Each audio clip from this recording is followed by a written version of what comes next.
আসসালামু আলাইকুম শিক্ষার্থীরা। রোজকার মতো আজকে তোমাদের সামনে একটি নতুন পরিসংখ্যানের গণিত নিয়ে হাজির হয়েছি।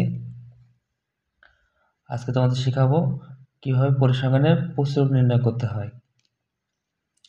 প্রচুরক বলতে আমাদের মাথায় যেটা আসে সেটা হচ্ছে বেশিবার কোন শ্রেণীতে থাকে গণসংখ্যা, সেটা হচ্ছে প্রচুরক শ্রেণী। আচ্ছা, আমরা এখানে ৭০টি গণসংখ্যার সারণী নিবেশনের প্রশ্ন দিয়েছি, যেখান থেকে প্রচুরক নির্ণয় করতে হবে। আচ্ছা,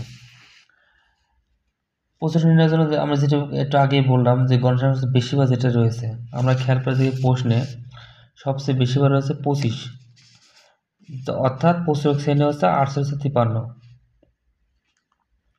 যা অর্থাৎ প্রচুরক শ্রেণী 48 থেকে 53। এর প্রচুরক সূত্র L plus F1 by F1 plus F2 into H। H থেকে বোঝায় শ্রেণী ব্যবধান। শ্রেণী ব্যবধান আমরা এখানে দেখতে পাই 6 বা 6। F1 বের করার নিয়ম হলো যেই ঘরে প্রচুরক শ্রেণী তার আগের গণসংখ্যা বা আগের ঘরে গণসংখ্যা বাদলে F1 এবং পরের ঘরে গণসংখ্যা বাদলে F2।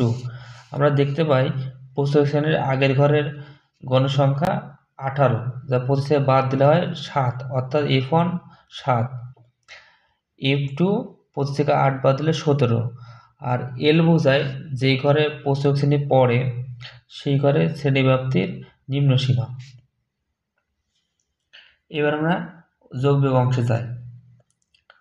48 যোগ 7 বাই 7 যোগ 17 গুণ 6, আর 48 যোগ 6 7টা 42। আমরা জানি উপরে যেটা থাকে উপর গুণ হয়, নিচে কিছু না মানে 1 আছে।